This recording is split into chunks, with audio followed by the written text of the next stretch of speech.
Bismillahirrahmanirrahim. Assalamualaikum warahmatullahi ta'ala wabarakatuh. Alhamdulillah.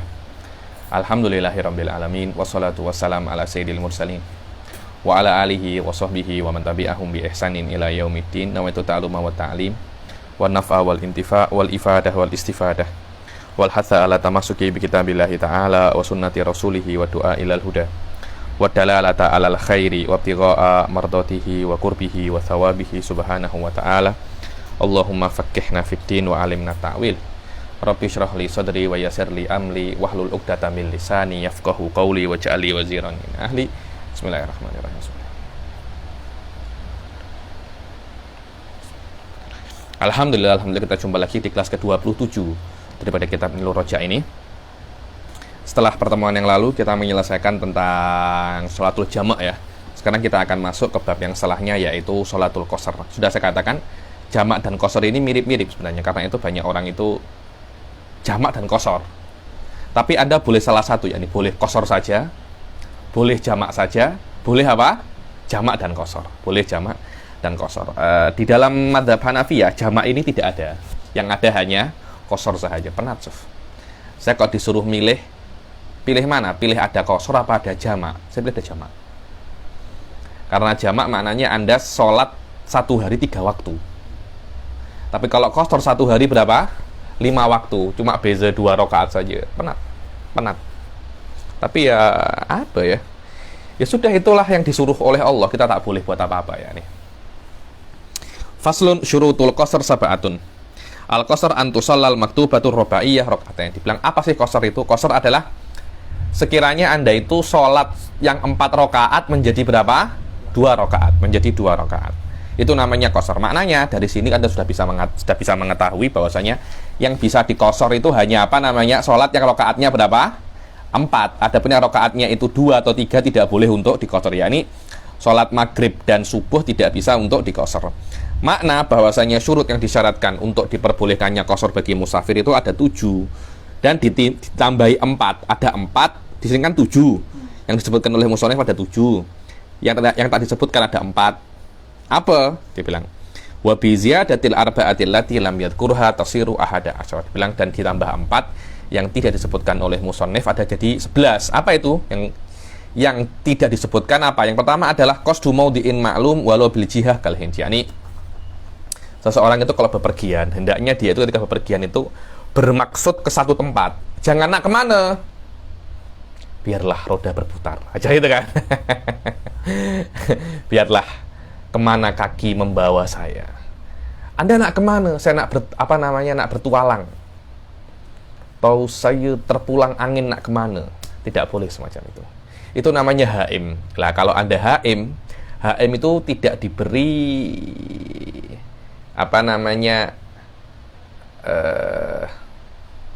tidak diberi kelonggaran daripada syariat. Dibilang al-haim kal bahaim. Haim adalah orang yang tidak mempunyai tujuan di dalam bepergian, yang penting pergi saja. Itu tidak boleh. Kenapa? Saya nak habiskan bensin saja. Saya nak habiskan minyak aja. Saya nak habiskan uang aja. Tak boleh macam itu. Nak kemana tak tahu. Harus di dalam, yakni mesti di dalam Anda itu bepergian, Anda harus bermaksud ke satu tujuan. Walaupun tujuannya itu luas. Contohnya nak kemana? Nak ke Malaysia. Loh, Malaysia kan luas kan? Dari Kuantan sampai ke mana itu namanya? Sarawak Sabah, berapa jam flight? Kan lama kan? Nah kemana? Saya nak ke Indonesia, dari Sabang sampai Merauke ada berapa? Lama kan? Yang penting ada satu tempat yang khas. Jadi saya nak ke India besar tau. Nak ke Amerika tuh katanya kawan saya ujung ke ujung 10 jam naik naik flight. Nak kemana? Yang penting ada satu tempat yang yang khas. Apalagi kalau nak kemana? Saya nak ke Gombak, lebih best lagi. Nak kemana? Ke Gombak, ke Sungai Cincin, Masya Allah. Jalan Haji Jamil, Masya Allah, itu rumah saya.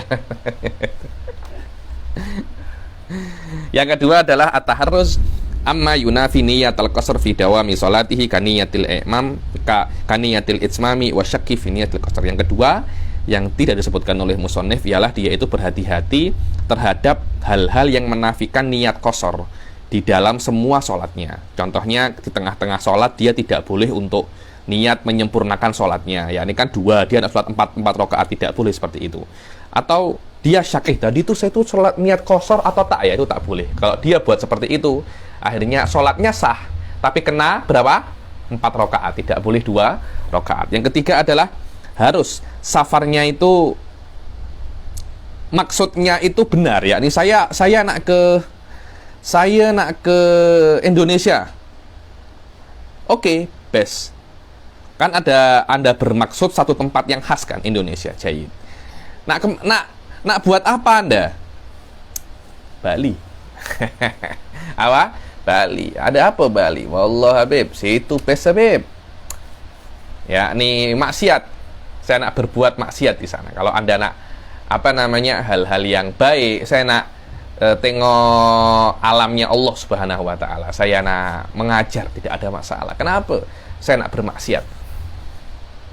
Saya nak tengok orang-orang minasaleh yang berjemur di sana, yang tidak menutup aurat. Tidak boleh semacam itu. Kalau niat Anda seperti itu, tidak boleh untuk dijadikan qashar. Tapi kalau niatnya itu untuk apa? Saya nak ke Mekah Habib. Apa? Nak berhaji Habib. Saya nak ke Amerika. Kemana? Nak buat apa di Amerika? Di Amerika, nak tijarah. Nak kemana? Nak ke Las Vegas Habib. Berjudi. Dari awal sudah tidak boleh. La tanazzuh wa ru'yatil bilad. Kalau hanya Anda makan angin, tengok, loh, tidak apa-apa. Itu bukan safar yang dosa, akan tetapi safar ini tidak diberi kelonggaran oleh syariat untuk menjalankan qashar. Tidak bisa, karena niat Anda macam kan ada kan orang-orang sekarang ini kan, Anda kenapa nak ke Europe, nak tengok Europe. Loh, tidak ada masalah sih loh. Tapi Anda tidak boleh qashar.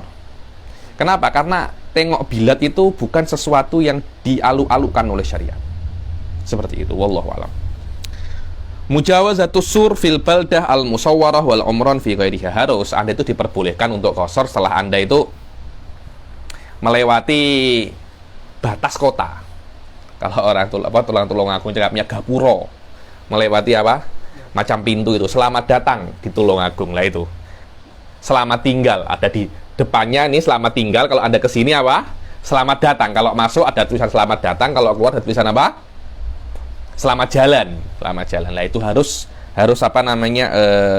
melewati sur gerbang kota. Kalau tidak ada surnya, ya umron itu ada bangunan-bangunan. Maknanya kalau sudah mulai ada bangunan-bangunan, maknanya Anda sudah mulai masuk kota.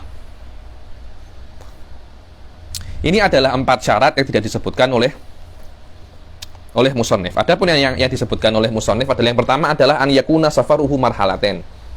Diperbolehkan dia itu musafir kalau safarnya itu berapa? 2 marhalah. Saya katakan kira-kira confirm 90 km, confirm itu. Ada yang cakap 78, cakap 85. Saya hal-hal semacam itu saya takut. 90 confirm. Amik yang yakin je. Al-murad bil marhalatain, maknanya 2 marhalah itu kalau Anda bepergian 2 hari dhahaban faqat, 2 hari 2 malam. Dhahaban faqat, bukan 90 km ulang-alik, maknanya perginya 45, pulangnya 45, tidak semacam itu. Itu seronok sangat kalau itu. Loh, Habib 2 hari Habib. Bepergian 2 hari, itu macam Yaman ke Mekah tuh saya dulu haji 2 hari. Saya dulu haji tahun 2012 dari Yaman ke Mekah naik bus 2 hari. Ya Allah, 2 hari loh iya. Dulu kan tidak ada bus. Sekarang kan sudah ada bus. Dulu tuh pakainya apa? Pakai kuda, pakai onta lah. Jarak 90 km dulu tuh ditempuh dalam waktu 2 hari. Nek masuk sekarang berapa? 1 hari aja sekarang. Bisairil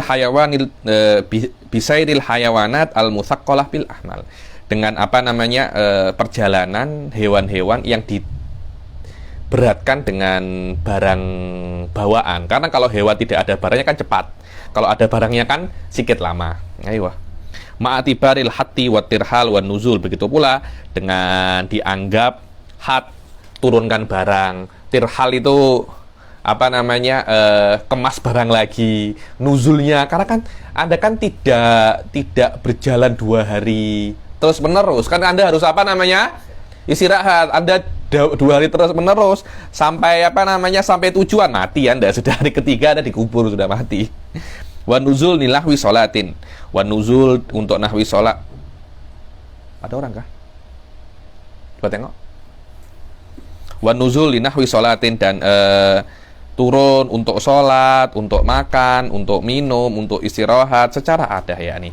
Wa qadruhuma bil masahah, kira-kira secara jarak adalah 48 mil Hashimiyah, dan 1 mil adalah 6.000 dhira alal mu'tamad. 6.000 dhira secara mu'tamad sahahu Ibnu Abdul Bar, bahwasanya itu adalah 3.500 wa wafaqahu Samhudi. Tidak ada orang. Kira-kira 90 km wallahu alam, karena mil Hashimiyah itu tolak ukur zaman dahulu. Sekarang kan sudah tidak pakai mil, sekarang pakainya apa? Kilometer sekarang. Wal makna, bahwasanya yang pertama daripada syurut jawazil qasr lil musafir itu bahwasanya safaruhu itu 2 marhalah, perginya saja. Dan yang kedua adalah an yakuna mubahan, safarnya itu harus apa? Harus mubah. Diperbolehkan untuk, maksudnya bukan safar yang maksiat, dan harus tujuannya sahih, itu lebih di atas safarnya itu boleh. Jadi setiap yang safarnya itu tidak boleh, haram, tujuannya maka tidak benar. Tapi belum tentu yang safarnya mubah itu tujuannya benar. Seperti ru'yatul bila tanazzuh, safar yang tidak haram, akan tetapi tidak diberi akses untuk tidak diberi fasilitas untuk qasar. An yakuna mubahan muraduhu bil mubah malaysa fi maksiyah. Maknanya mubah itu yang bukan maksiat, bukan mubah yang dilakukan dan ditinggalkan tidak mendapat dosa atau pahala, bukan itu. Dibilang makna mubah malaysa bi maksiyah. Di dalam mantik ini namanya al-jaiz bi ma'nal a'am. Wa huwal jaiz bi ma'nal a'am. Oleh karena taklik itu jaiz bi ma'nal apa? Bi ma'nal a'am.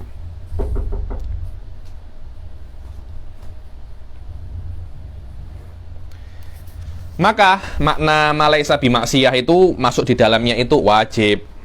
Seperti apa? Anda musafir untuk membayar hutang, wajib membayar hutang, hukumnya wajib. Sunnah seperti Anda itu silaturahim. Mubah untuk safar, untuk berdagang. Makruh seperti Anda safar wahdahu, yakni safar wahdahu ini maknanya Anda bepergian sendiri. Terima kasih. Anda bepergian sendiri, tidak ada kawan. Bepergian itu tidak ada masalah, tapi lebih baik kalau Anda nak bepergian itu cari kawan, jangan bepergian sendiri, karena ada semacam tawahus, Bepergian sendiri hukumnya apa? Makruh. Atau Anda untuk berdagang akfanul mauta, untuk berdagang apa? Kafan. Saya punya kawan, saya punya satu murid berdagang batu nisan. Saya bilang ini mungkin juga termasuk tijarah yang haram, tijarah yang makruh katanya. Karena fuqaha cakap berdagang kafan, mereka dulu tidak sampai berpikir mungkin ada batu nisan yang diperdagangkan. Makna yang kedua daripada syurut jawazil qasr, kaunu safarihi jaizan fi dhannihi.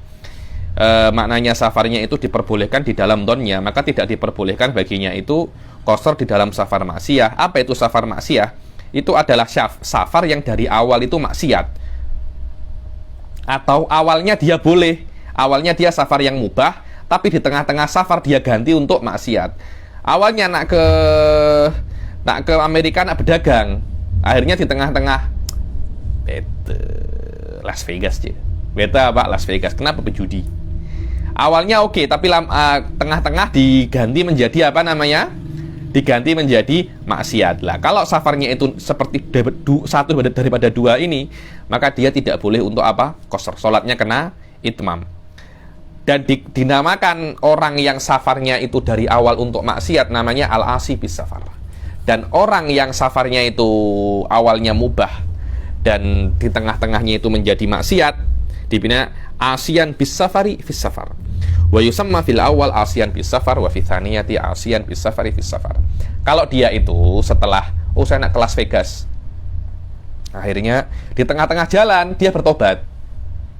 Saya tak nak ke Las Vegas, terus nak kemana saya nak ke Islamic Center aja yang ada di New York, macam itu. Atau dia awalnya nak berdagang, kemudian nak ke Las Vegas, kemudian tobat.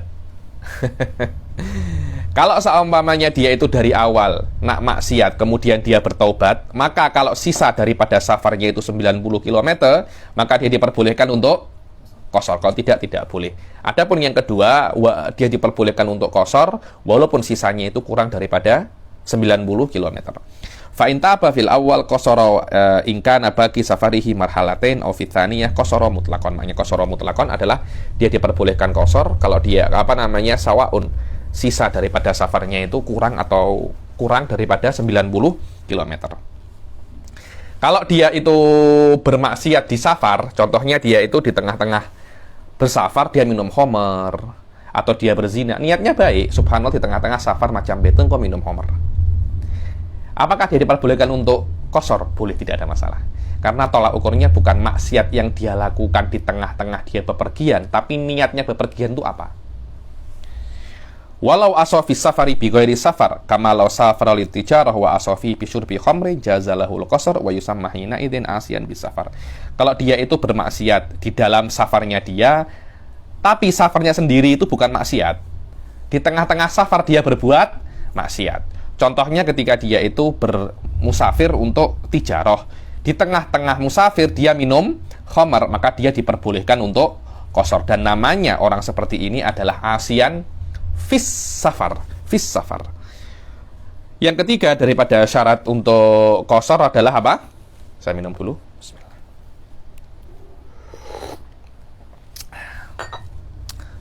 Ala ilmu bijawazil kosor. Dia tahu kalau kosor itu boleh. Jadi jangan tiba-tiba Anda sholat duhur 2 rakaat, tidak tahu kalau itu boleh, tapi Anda sholat. Setelah sholat, subhanallah, ternyata dia baru tahu kalau dia itu sholat boleh. Tidak boleh seperti itu. Itu namanya kebetulan Anda. Kebetulan. Atau saya tidak tahu kalau kosor itu boleh, saya tengok Anda kosor, saya ikut kosor. Kenapa tadi duhurnya 2 rakaat? Saya kosor. Apa tuh kosor? Dijelaskan. Oh boleh, macam itu boleh. Dia kena ulang sholat. Tidak boleh. Al-makna yang ketiga daripada syurut jawazil qasr lil musafir ilmuhu bi jawazi syar'an. Dia kena tahu bahwasanya qasar itu boleh. Kalau dia melihat orang-orang itu mengkosor, maka dia mengkosor bersama mereka, tidak tahu kalau qasar itu tidak boleh. Tidak tahu kalau qasar itu boleh, maka sholatnya tidak sah, dia kena ulang sholat lagi. Yang keempat adalah niatul qasr indal ihram. Ketika dia takbiratul ihram, dia kena apa? Niat qasar wadih. Yang keempat, daripada syurut jawazil qasr lil musafir, dia harus berniat qasar ketika takbiratul ihram yakinan. Begitu pula seperti qasar, Anda tak ya usolli fardhu dhuhri qasran itu bisa. Cuma usolli fardhu dhuhri sholatus safar sama saja. Karena kata-kata qasar itu bukan ta'abudi. Yang penting maknanya apa? Sama. Atau usolli fardhu dhuhri rakaataini, boleh, tidak ada masalah. Tidak ada masalah. Ka sholatis safar awi dhuhur rakaataini, sama saja. Qasar duhur berapa rakaat? 2 rakaat kan. Anda tak ya cakap qasar usolli fardhu dhuhri rakaataini. Sama seperti Anda cakap usolli fardhu dhuhri apa? Qasron, sama saja. Yang kelima, antakuna sholatu rubaiyah. Yang kelima adalah sholatnya itu kena 4. Maknanya yang bisa dikosor hanya isya, duhur, dan asar. Lah kalau maghrib berapa? 3. 1,5 tidak bisa 1,5. Yang maknanya bahwasanya yang kelima daripada syurut jawazil qasr lil musafir, sholatnya itu yang nak dikosor itu kena yang 4 rakaat seperti duhur, asar, isya. Tidak bisa sholat yang rakaatnya 2 lah thunaiyah, atau yang rakaatnya itu 3 seperti maghrib dan subuh. Fala yajuzu qasrul maghrib ala sahih, maka tidak diperbolehkan mengkosor sholat maghrib menurut pendapat yang sahih. Sebagian pendapat, mungkin pendapat yang sangat lemah, mengatakan maghrib boleh tapi 2 rakaat. Pendapat yang sangat dhaif sekali itu. Yang keenam adalah dawamus safar ila itmamiha. Anda itu ketika Anda kosor harus sampai salam Anda dalam keadaan apa? Musafir. Kalau di tengah-tengah salam, di tengah-tengah sholat Anda tidak dalam keadaan musafir, maka Anda harus sholat 4 rakaat. Walaupun niatnya kosor. Kenapa? Karena syaratnya tidak terpenuhi. Makna yang keenam daripada syurutu jawazil qasr lil musafir adalah safarnya itu harus tetap ada yakinan di semua sholatnya mulai takbiratul ihram sampai salam. Kalau seumpamanya kapal lautnya itu sampai di tempat yang dia tidak boleh untuk kosor lagi, ini batas kota atau apa, atau dia itu saya ini syak sudah sampai atau belum ya, Atau dia itu di tengah-tengah sholat niat untuk iqomah. Contohnya saya di Malaysia niatnya hanya 3 hari. Tengah-tengah sholat qashar, Malaysia ini macam cantik, betul saya sebulan di sini. Sampai saya kan kita kan kalau dapat visa turis kan berapa? 1 bulan kan, 1 bulan. Niat saya cuma hanya 3 hari, 4 hari jumpa kawan-kawan. Tapi saya macam seronok, akhirnya saya sampai berapa? 1 bulan. Sampai 1 bulan. Ketika saya buat seperti itu di tengah-tengah sholat, maka sholat 2 rakaat itu kena saya buat berapa? 4 rakaat. Au syakka fi niyatiha. Tadi saya niat qashar atau tidak ya? Di nuskhah saya athima. Itu mungkin salah. Bukan athima. Coba tengok video ini, coba komen nanti. Tengok di nuskhah yang lain selain nuskhah Darul Minhaj, mungkin bukan athima, tapi atamma. Jadi taknya itu salah, mungkin tak itu. Jadi bukan athima, tapi apa? Atamma. Jadi mungkin titiknya apa? bukan dia berdosa, Sofia. Kalau dia dia kan tidak tahu. Dia sholat, tengah-tengah sholat apa namanya? Sampai. Dosanya dia apa? Apa dosanya dia? Apakah saya buat salah? Yang salah kapten kapal kok. Bukan saya tidak. Kalau tengah-tengah saya sholat, kapal saya sampai. Apa salah saya? Karena itu, mungkin yang benar bukan athima, tapi apa? Atamma. Makna atamma, sholatnya tidak boleh qashar, tapi kena berapa? 4 sempurna. Nanti coba tengok, komen di situ ya. Saya tidak mempunyai nuskhah kecuali nuskhah ini ya. Nih. Nuskhah Darul Minhaj saya, mungkin ada nuskhah-nuskhah yang lain, coba tengok. Confirm ya, nih 90% ini bukan athima, tapi atamma. Yang ketujuh adalah an la yaqtadiya bi mutimmin fi juz'in min sholatihi. Tidak boleh orang yang qashar itu menjadi makmum dengan orang yang tidak qashar. Contohnya saya qashar, Ustaz Sadam tidak qashar, saya kena tidak qashar juga. Walaupun sedikit saja, yakni ketika saya tahu Anda tidak qashar, saya langsung mufaraqah. Tetap saya kena qashar. Tidak boleh 1 detik pun saya menjadi makmum dengan orang yang tidak qashar. Makna yang ketujuh daripada syurutu jawazil qashar bagi musafir, an la yaqtadiya, dia tidak boleh satu musafir itu berjamaah di dalam satu bagian daripada sholatnya itu dengan imam yang tidak qashar, dengan mutim. Hala qudwatihi, walaupun dia kira dia itu musafir. Dia itu apa? Musafir. Saya tidak tahu Anda ya. Cuma saya ini biasanya itu ada masjid, yang mana masjid itu biasanya tidak sholat di situ kecuali apa? Musafir. Ketika saya masuk di situ, saya tengok Anda. Oh, ini pasti apa? Musafir. Saya sholat. Ternyata Anda bukan musafir, otomatis Anda kan sholatnya berapa? 4 rakaat. Saya pun kena ikut Anda 4 rakaat. Au tabayyana ba'da tabayyuni itmamihi laqablahu kaunuhu muhdisan. Yani saya sholat, dia apa namanya? Mutim. Setelah saya tahu Anda itu tidak qashar, baru saya tengok ada najis pula di apa namanya? Di bajunya. Jadi tahu Anda tidak qashar, baru tahu Anda najis atau Anda muhdits. Saya tetap kena sholat 4 rakaat. Kenapa? Karena dari awal ada syak bahwasanya saya qudwah, saya makmum dengan orang yang tidak qashar. Itu dia. Sampai apa ya? Dulu guru saya hafizahullah Syekh Husin bin Muhammad Bafadol. Saya banyak belajar dari beliau ya nih. Selain daripada Syekh Ba'udhan, beliau masih muda. Saya menghatamkan Muqaddimah Hadromiyah, Zubat. Terus apa itu namanya? Umdatus Salik dengan beliau. Ketika itu, beliau itu cakap bahwasanya kalau Anda ragu-ragu ketika Anda takbiratul ihram dan Anda di tengah takbiratul ihram, setelah takbiratul ihram Anda ragu-ragu makmum Anda ini qashar apa tidak? Cukup Anda ragu-ragu, Anda wajib apa namanya? Anda wajib itmam. Anda wajib apa? Itmam. Berbeza kalau dari awal, saya musafir dengan Anda. Saya musafir dengan Anda, kita satu bus. Ayo Habib, kita ke mana namanya, ke Johor. Saya tahu Anda satu bus dengan saya dan Anda ini musafir. Tapi saya tidak tahu ketika sholat Anda qashar apa tidak, karena qashar ini hak, dia bukan wajib. Anda menjadi imam, saya niat kalau saya qashar, kalau Saddam qashar, saya qashar. Kalau Saddam tidak qashar, saya tidak qashar. Ternyata Saddam qashar, saya diperbolehkan untuk qashar. Kenapa? Karena zahir musafir itu pasti qashar. Berbeza kalau saya tidak tahu Anda, terus saya cakap kalau saya qashar, kalau Saddam qashar, saya qashar. Kalau orang ini qashar, saya qashar. Kalau tidak qashar, saya tidak qashar. Allahu Akbar, saya kena itmam. Saya tidak boleh qashar. Loh, kenapa bedanya Pak? Beza.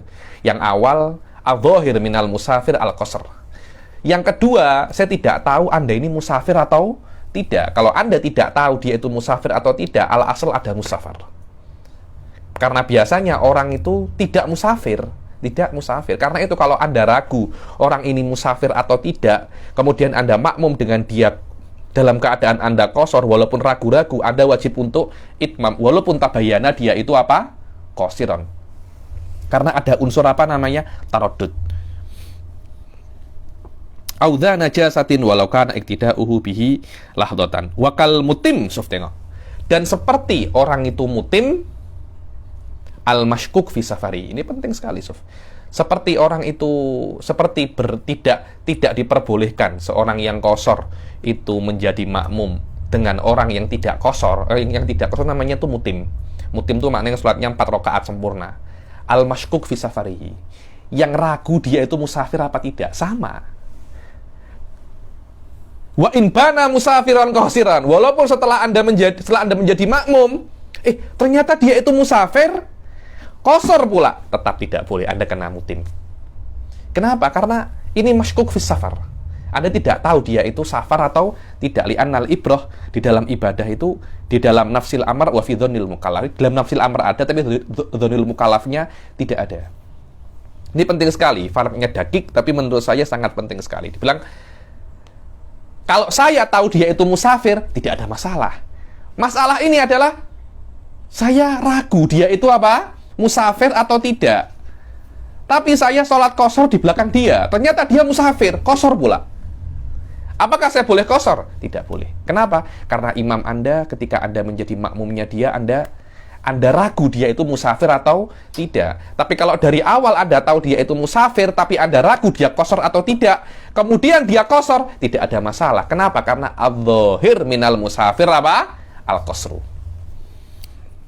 Wa in bana musafiran qasiran, walau dhannahu musafiran wa syakka fi niyyatihi al-qasra wa nawahu, dibilang kalau dia itu tengok orang musafir, tapi dia tidak tahu dia itu qashar apa tidak, maka dia niat qashar menjadi makmum dan dia niat qashar. Wa allaqa niyatahu. Au allaqa niyatahu. Dia bukan niat qashar, tapi dia mentaklikkan niatnya dia. Bagaimana itu mentaklik? Ka'an qala in qashara qasartu qashara in qashar. Dibilang, kalau Saddam qashar, aku juga ikut qashar. Ternyata Saddam qashar, saya pun juga ikut qashar in qashar. Wa illa fala. Dengan ini selesai sudah apa namanya? Selesai sudah babul qashar. Sekarang kita akan masuk bab setelahnya, yaitu babul sholatul Jumat. Bab sholatul Jumat ini menurut saya bab yang sangat penting sekali ya di dalam Islam. Bahkan ketika dulu saya mengajar minhaj di Jordan dengan budak-budak Turki, saya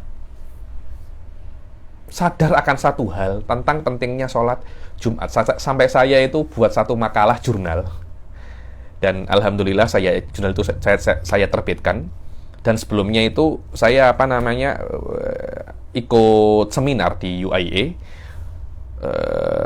dan muhakimnya itu meminta saya untuk menerbitkan jurnal ini tentang sholat Jumat. Bahwasanya sholat Jumat ini, kenapa dia itu dikatakan sholat yang paling penting selama 1 minggu.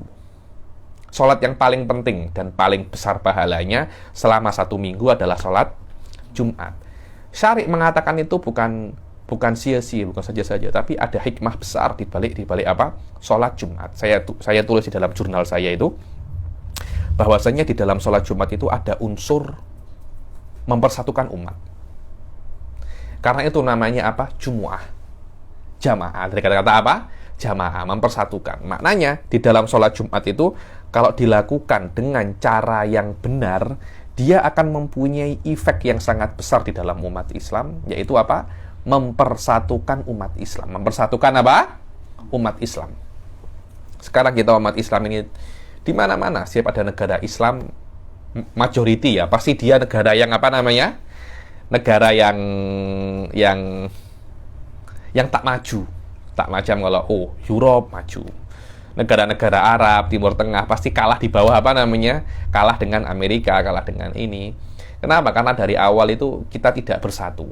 Dan Allah Subhanahu wa taala syariat itu sudah mengetahui akan ini, karena itu setiap hari Jumat kita diwajibkan untuk sholat Jumat. Sholat Jumat ini bukan hanya sholat biasa, kan, tetapi dia mempunyai hikmah untuk mempersatukan kita dan agar kita itu saling mengenal. Bayangkan ya, nanti di dalam sholat Jumat ini nanti akan ada syarat di sini bahwasanya tidak boleh banyak sholat Jumat itu. Maknanya contohnya di Gombak itu kan ada satu sholat Jumat. Loh, bayangkan kalau di Gombak kena ada satu sholat Jumat sahaja. Mau jadi apa itu? Yang datang berapa puluh ribu? Dulu di Baghdad zaman dahulu, zamannya Imam Syafi'i kalau tak silap, Baghdad itu dipisahkan oleh sungai Dajlah apa sungai apa lupa, ada dua. Sini. Imam Syafi'i, boleh tak kita buat sini Jumat? Tidak boleh. Kena satu. Ya imma yang sebelah sini menyeberang ke sini, atau sebelah kiri menyeberang ke kanan. Tapi kena ada satu Jumat. Kenapa? Agar umat Islam itu tampak bersatu. Tampak apa?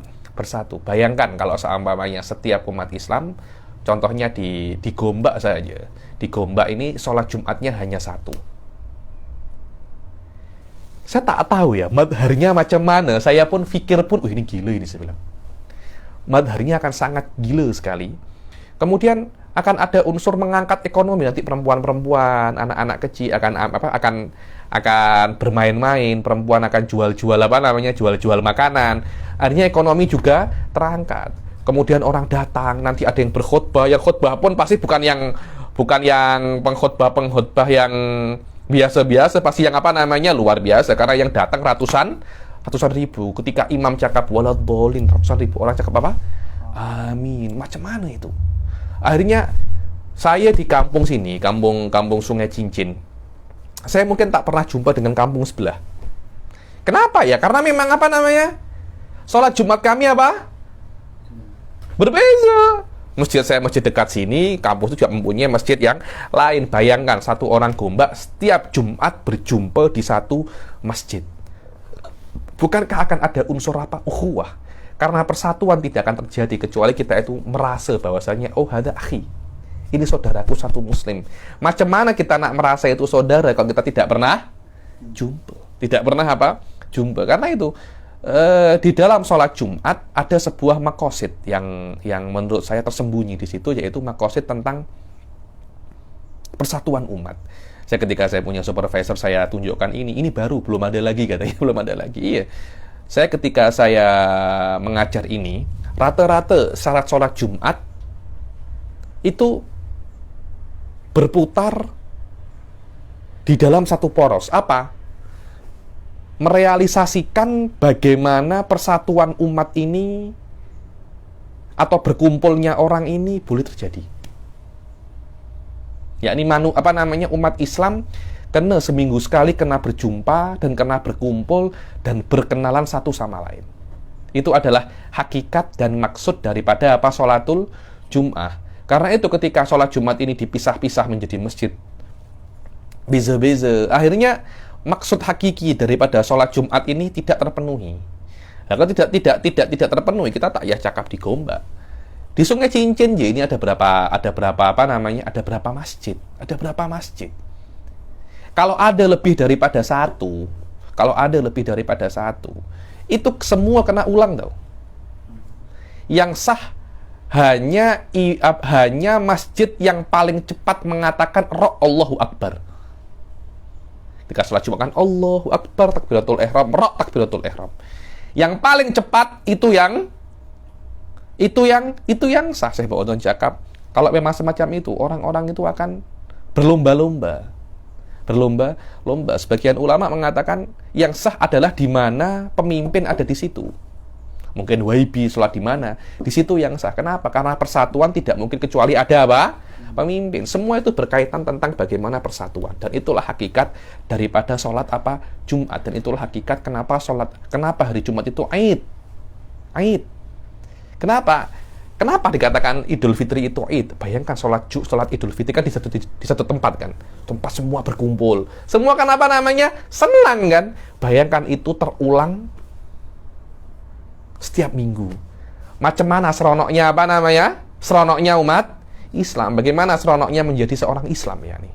Kalau Idul Fitri yang seharusnya atau Idul Adha terulang 1 tahun 2 kali, ini dengan hari Jumat terulang berapa? 1 minggu satu kali. Akhirnya orang-orang itu menunggu hari Jumat. Bila ya hari Jumat ya saya nak jumpa dengan kampung-kampung yang lain. Ada banyak makanan, ada khotib-khotib yang power. Macam itu, Suf. Dan itulah hakikat daripada sholat Jumat. Wallahu a'lam, saya kira semacam itu ya nih. Faslun syurutu sihhatil jum'ah sittatun. Makna bahwasanya syurut yang disyaratkan daripada sehat sholat Jumat di atas lainnya, di atas sholat yang lainnya ada 6. Dan ini adalah syarat sah. Tapi musannaf tidak menyebutkan syarat wujub. Bila orang itu wajib sholat Jumat, syurutul wujud ada 7. Harus Islam, balik, akil, hurriyah, merdeka, dzukurah, laki-laki. Selain laki-laki tidak wajib untuk sholat Jumat, tapi sah untuk sholat Jumat. Wasehah, sehat. Orang sakit tidak wajib sholat Jumat, tapi kalau dia memaksakan dirinya, sholat Jumatnya apa? Sah. Wal iqamah. Wal iqamah. Makna iqamah, dia itu tinggal di tempat itu lebih daripada 4 hari 2 malam. 4 hari apa? 2 malam. Macam kita ini mukim. Kita ini apa? Mukim. Nah, kita di sini kan lebih daripada 6 hari kan.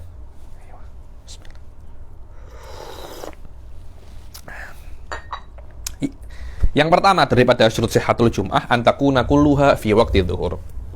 Yang pertama daripada syurut sholat Jumat, semua daripada sholat Jumat itu harus di waktu zuhur. Maknanya yang pertama daripada syurut sihhatul jum'ah, sholat Jumat itu 2 rakaat dan khutbahnya itu semuanya di dalam waktu zuhur. Maka tidak boleh untuk memulai khutbah atau sholat Jumat dan Anda ragu sudah masuk atau belum, atau waktunya ini masih ada atau belum, atau sudah masuk waktu asar. Tidak boleh. Wala tasih, dan tidak sah pula. Wa yuhrimuna bidzuhur wujuban idza dhaqal waktu an yasa'aha ma'a khutbataiha bi aqalli mujazzi. Dan kalau dia berapa ya khutbah dan sholat Jumat ini perlu kira-kira 20 menit contohnya. 20 menit. Jayid. Waktu zuhur tinggal 10 menit. Kan maknanya kalau dia buat sholat Jumat kan tidak cukup waktunya. Terus macam mana? Kalau waktunya tidak cukup, Anda wajib untuk sholat zuhur. Tidak wajib untuk sholat apa namanya? Jumat. Karena itu kan. Dan dia wajib untuk berihram berniat zuhur wujuban kalau waktunya itu tidak cukup untuk sholat Jumat dengan 2 khutbah seminimum mungkin. Kalau dia itu ragu masih ada waktu zuhur atau tidak, maka dia berniat, saya niat sholat Jumat kalau waktunya masih ada. Kalau waktunya tidak ada, maka sholat zuhur. Niat ini sah menurut Imam Romli, tapi tidak sah menurut Ibn Hajar. Ibn Hajar mungkin mengatakan kalau memang Anda ragu, tak ya sholat Jumat, langsung sholat zuhur. Ini kena takut lagi di Tuhfah hati macam mana. Yang kedua, antuqama fi khittatil balad. Yang kedua adalah sholat Jumat itu hendaklah didirikan di batas kota. Maknanya kalau saya di Gombak, ya sholat Jumatnya di dalam batas kota apa namanya? Gombak. So banyak orang itu salah paham. Sholat Jumat tidak wajib di masjid.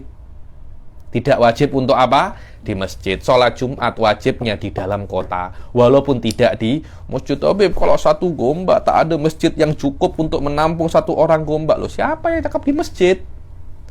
Di tempat, cukup tempat lapang. yang cukup untuk menampung semua orang gombak. Susah Habib. Saya tak kira susah. Hal-hal semacam ini terpulang kepada mau atau tak sebenarnya.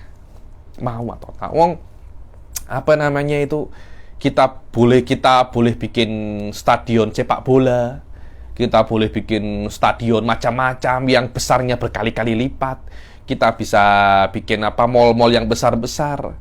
Masa kita nak buat tempat untuk sholat Jumat? Tak bisa. Itu menurut saya nak atau tidak, wallahu a'lam ya nih. Maknanya yang kedua daripada syurut sehatil Jum'ah, hendaknya sholat Jumat itu didirikan di dalam khittati abniyati autonil mujammi'in, dibilang di dalam batas kota orang-orang yang sholat Jumat. Maknanya kota-kotanya orang yang sholat Jumat. Maknanya saya yang sholat Jumat, ya di batas kota tersebut. Kok di Gombak, di batas kota Gombak. Walaupun min khosyabin au qasabin, yakni bangunan mereka itu bukan bangunan, rumah-rumah mereka itu bukan rumah-rumah batu bata, tapi rumahnya daripada kayu. Kosop itu ya? Pring itu bahasa Melayunya. Lupa saya. Lupa. Kosop itu yang rebung itu. Rebung yang muda, yang tua namanya apa itu? Kalau bahasa Jawanya pring, kosop itu. Saaf itu macam pelepah. Wa ma bainaha min kulli mahallin la yajuzu li muridi safaril qasrid fiha. Begitu pula antara keduanya dan tempat yang tidak diperbolehkan orang qasar itu, qasar dalamnya tidak di dalam batas kota. Kan di dalam batas kota, sebelum melewati batas kota orang tidak boleh qasar. Kalau seumpamanya tidak ada kota tapi ada orang itu hidupnya itu nomaden. Dulu kan hidupnya kan tidak semacam ini kan. Dulu kan hidupnya kan nomaden. Jadi di sini masih banyak hewan buruannya, ada airnya, kita tinggal di sini. Itu namanya ahlul khiyam. Nah, kalau seumpamanya satu ahlul khiyam itu duduk di satu tempat daripada padang pasir, maka tidak diperbolehkan untuk sholat Jumat di dalam khemah tersebut. Akan tetapi mereka itu jika dengar azan Jumat dari tempat mereka tinggal, mereka wajib untuk datang ke tempat Jumat. Idza nudiya lis-sholati mi yaumil jumu'ati fas'au ila dzikrillah wa illa fala. Begitu pula salat yang ketiga daripada salat Jumat itu harus salat dalam keadaan jamaah, namanya saja Jumu'ah.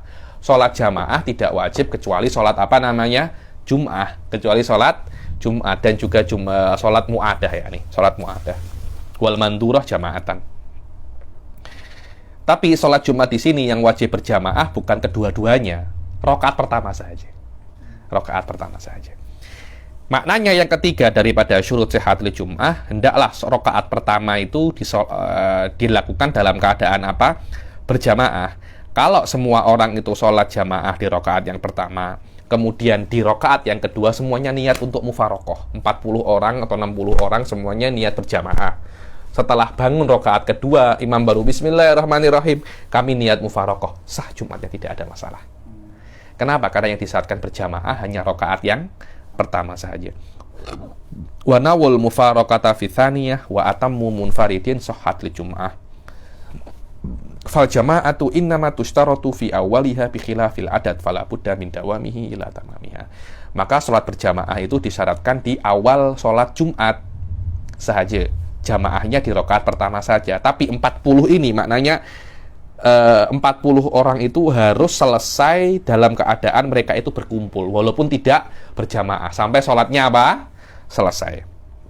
Kalau ada satu orang saja yang batal daripada mereka, ada 40 orang sholat, oke ya, 40 orang sholat, 39 sudah pulang ke rumah, yang satu masih at-tahiyatul. Orang-orang sudah goda semua, masih at-tahiyatul satu ragu. Akhirnya orang ini kentut. Sholat Jumatnya dia sholat Jumatnya dia batal. Sebab batalnya sholat Jumat dia 39 orang yang pulang ke rumah itu semuanya juga sholatnya batal. Kenapa? Karena harus 40 orang ini ada dalam keadaan sholat Jumat, sholatnya bersama-sama. Falo batalat sholatu wahidin minhum ka'an ahdatsa qabla salamihi batalat sholatul jami'. Kalau satu orang berhadas, maka semua sholatnya orang itu batal, walaupun mereka itu sudah salam dan pergi ke rumah mereka masing-masing. Karena itu ada teka-teki mengatakan ada satu orang berhadas, sholatnya batal, menyebabkan batalnya sholatnya dia, menyebabkan batalnya sholat orang yang sudah di rumah. Ya ini, kalau yang sholat hanya 40 orang, yang 39 sudah pulang, satunya sholatnya batal. Kenapa? Karena 40 orang ini harus dalam keadaan bersama-sama. Kalau satu, maksudnya 40 orang harus dalam keadaan, maksudnya semua sholat Jumat sampai salam semuanya. Kalau satu tidak sampai salam, mereka problem. Yang 39 apa? Problem. Yang keempat adalah an yakunu arba'ina ahroron. Harus 40 orang apa? Merdeka. Dzukuron, apa namanya? Laki-laki. Balighin mustautinin, harus dalam keadaan apa? Baligh. Dalam keadaan apa? Baligh. Mustautin. Mustautin ini ada mukim, ada musafir, dan mustautin. Beza ya. Mustautin ini adalah orang yang sudah menjadi ahli karya, dibilang cakapnya ahli karya. Mustautin, ya ini mustautin. Waton ini adalah negara. Maknanya mustautin orang yang ada pada negara itu, yang bukan musafir. Macam di sini, macam orang-orang biasa ya. Nih, rumah saya Tulungagung ya. Saya Tulungagungnya satu mustautin di Tulungagung. Rumah Anta Sukabumi ya, mustautin di Sukabumi. Apa itu mustautinun? Mereka adalah orang yang tidak bermusafir dari tempat mereka tinggal musim panas atau musim dingin kecuali untuk hajat. Anda kalau tidak ada hajat, Anda akan pergi daripada Sukabumi? Kan tidak kan, tapi Sukabumi. Kalau ada hajat, Anda pergi. Hajat selesai, Anda balik. Macam saya rumah saya Tulungagung. Ada hajat, saya pergi. Tidak ada hajat, saya balik. Katijaratin au ziyaratin. Saya nak ada berdagang dulu. Berdagang, saya pergi berdagang. Berdagang saya selesai, saya apa namanya? Balik. Ziarah, saya nak ziarah kawan saya di mana? Di Jakarta. Ziarah Jakarta selesai, saya balik. Tempat saya balik itu namanya apa? Mustautin. Waton. Saya namanya apa? Mustautin. Makna yang keempat daripada syurutus sihhatil jum'ah, orang yang sholat itu harus 40 orang yang wajib bagi mereka itu untuk sholat Jumat, yaitu mustautinin. Kalau kurang daripada 40, sholatnya tidak sah dan menjadi sholat zuhur. Akan tetapi tidak apa-apa. Makmum itu tabatuk, melambatkan takbirnya. Jadi imam takbir dahulu, baru makmum takbir. Sampai tidak apa-apa. Imam sudah baca Al-Fatihah, sudah baca Qul huwallahu, sudah baca surat pendek. Makmum masih belum takbir, walaupun imam sudah ruku. Yang penting jangan sampai imam apa namanya? Iktidal, makmum belum ikut ruku.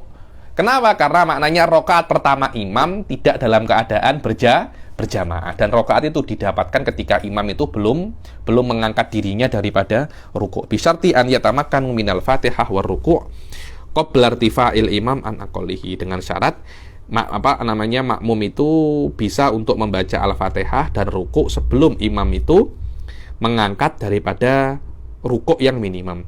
Kalau tidak, maka Jumatnya tidak sah. Kenapa? Karena syaratnya berjamaah di dalam rakaat yang pertama tidak terpenuhi di sini.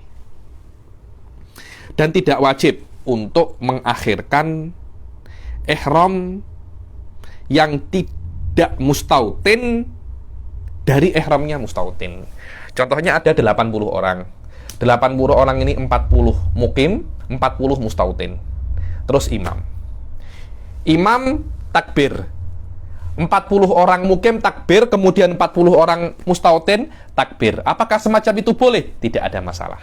Tidak ada masalah. Dan ini seperti yang ada dalam Tuhfah wa Nihayah wal Mughni. Khilafan lima fil Ai'ab wa Syarhil Manhaj. Dibilang, adapun di dalam kitab Ai'ab, Syarhul Ubab, dan Syarhul Manhaj Fathul Wahhab mengatakan bahwasanya tidak boleh mustautin kena takbir duluan baru apa? Mukimun. 40 mustautin kena takbir duluan baru mukimun. Faedah di dalam Busyrul Karim. Bismillah. Di dalam Busyrul Karim dan selainnya bahwasanya Orang-orang itu dari perspektif sholat Jumat itu ada 6 macam. Enam macam. Yang pertama, yang wajib sholat Jumat, watan akidubihi. Manatan akidubihi itu dihitung daripada 40. Dihitung daripada 40 orang dan sah untuk sholat Jumat.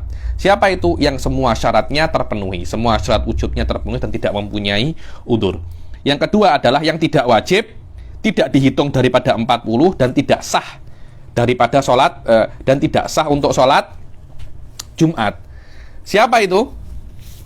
Dibilang itu adalah orang yang mempunyai, orang yang hamba sahaya, musafir, hamba sahaya, man fihi rikun itu yang mempunyai kehambaan walaupun sedikit, abdun itu yang hamba yang totalitas, sobi budak kecil, maaf, yang tidak wajib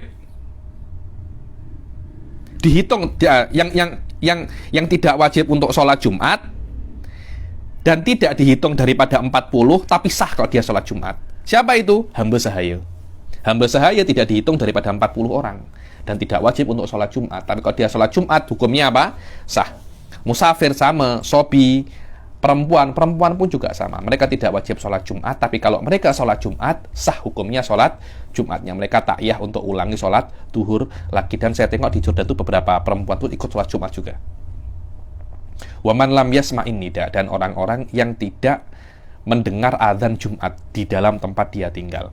Yang ketiga adalah yang tidak wajib sholat Jumat, tapi dihitung daripada 40 orang dan sah kalau dia sholat Jumat. Siapa itu? Yang mempunyai udzur, seperti orang sakit. Orang sakit tidak wajib untuk sholat Jumat, tapi kalau dia sholat Jumat dihitung daripada 40 dan sholatnya apa? Sah. Yang keempat adalah yang wajib sholat Jumat tapi tidak sah dan tidak dihitung daripada 40 orang. Siapa itu? Murtad. Orang murtad dia tetap wajib sholat Jumat, tapi dia tidak sah sholat Jumatnya kecuali dia masuk Islam balik. Yang kelima adalah yang wajib dan sah tapi tidak dihitung daripada 40 orang. Siapa itu? Mukim munggairul mutawattir, macam kita ini.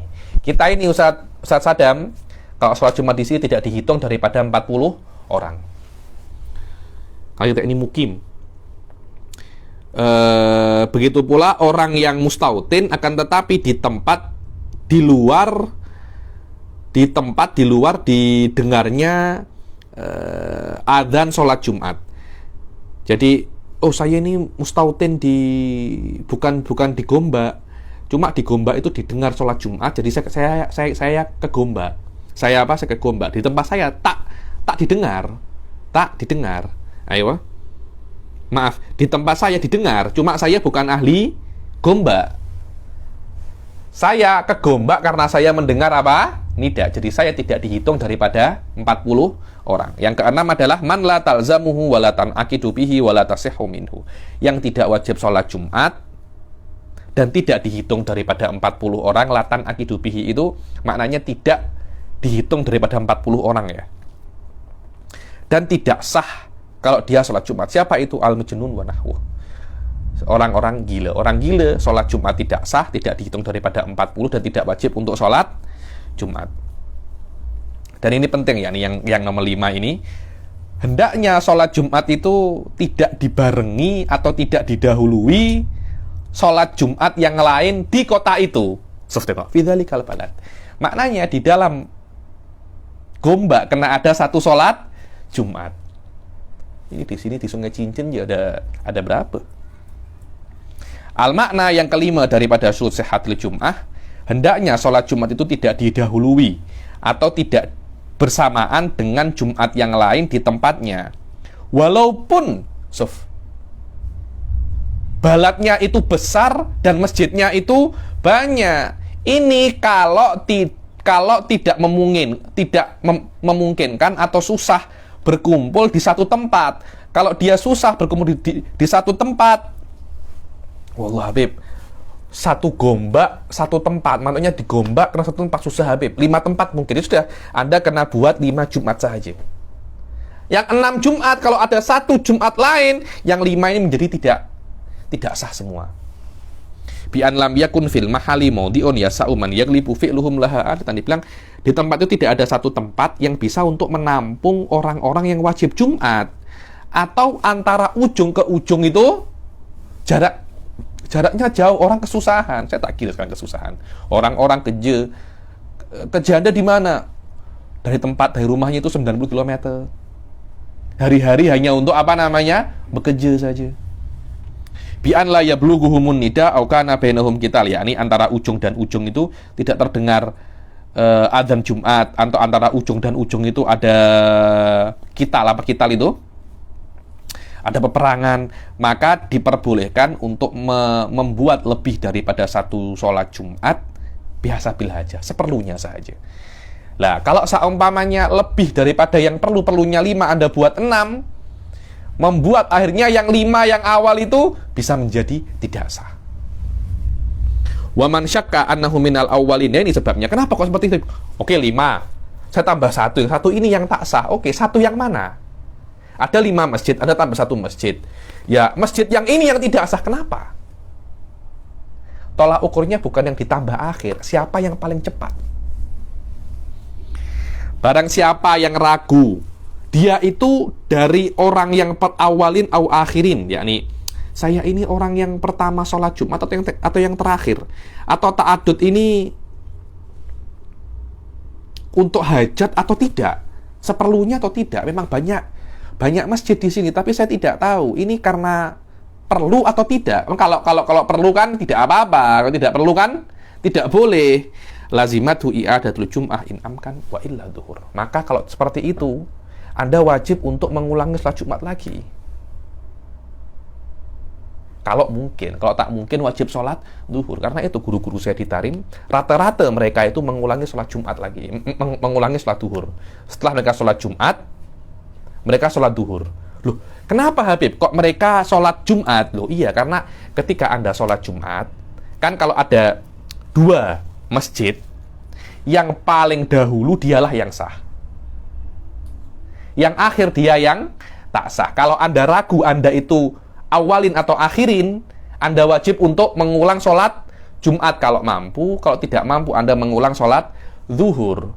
Anda wajib untuk sholat Jumat karena Anda tidak tahu, Anda tidak yakin Anda itu minal akhirin. Dan Anda wajib untuk mengulangi sholat duhur karena Anda tidak yakin annaka minal awalin. Kalau seumpamanya didahului sabaqat, dibilang kalau satu Jumat lebih dahulu ma'adami usul ijtima' fahiya sahihah wa ma ba'daha batilun wa amma idza taqaranata fabatilatan. Dibilang kalau ada satu sholat Jumat yang lebih dahulu dan memang cuma ada satu masjid sahaja, satu tempat sholat Jumat sahaja, dan tidak susah untuk berkumpul, maka itulah yang sah. Selain itu, tidak sah. Tapi kalau ada 2 sholat Jumat bersama-sama, dua-duanya apa? Batal.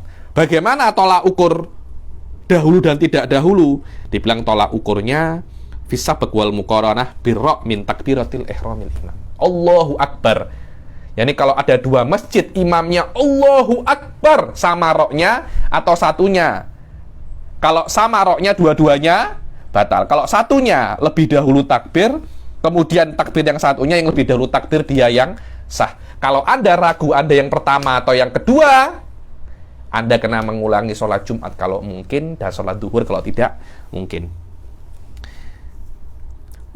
Wal ibrah fi sabaq wal muqaranah birra' min takbirati ihramil imam wa in ta'akhkhara ihramul adad ila ma ba'da ihramil akharin. Dibilang walaupun ihramnya 40 orang itu terlambat daripada ihramnya yang bukan 40 orang yang mustautinin. Qalau fi Busyrul Karim. Ini adalah nukil daripada Busyrul Karim. Yang terakhir adalah sholat Jumat itu harus didahului 2 khutbah, berbeda dengan sholat Id. Sholat Id dulu baru khutbah. Kalau sholat Jumat khutbah dulu baru sholat Jumat. Yang keenam daripada syurut sihhatil Jum'ah, harus khutbahnya harus dahulu daripada sholat Jumat, dan tidak diperbolehkan untuk diakhirkan khutbahnya itu seperti Aid.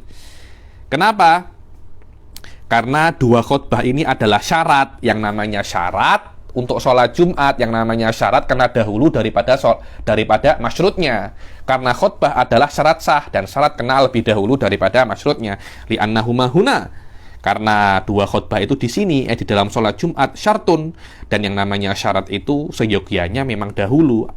Asyarat muqaddamun alal masyrut. Berbeda dengan di sholat id penyempurna. Penyempurna kena akhir daripada yang asli. Wa hunaka ay fil id takmilatun wa hiya bil akas. Wallahu a'lam bissawab. Dengan ini selesai sudah kelas hari ini. Insyaallah esok kita akan masuk ke arkanul khutbatain, dan insyaallah kalau ada waktu lagi kita akan masuk babul babul janais. Dan kita akhiri sampai sini. Wabillahi taufiq wal hidayah wa ridha wal inayah. Assalamualaikum warahmatullahi taala wabarakatuh.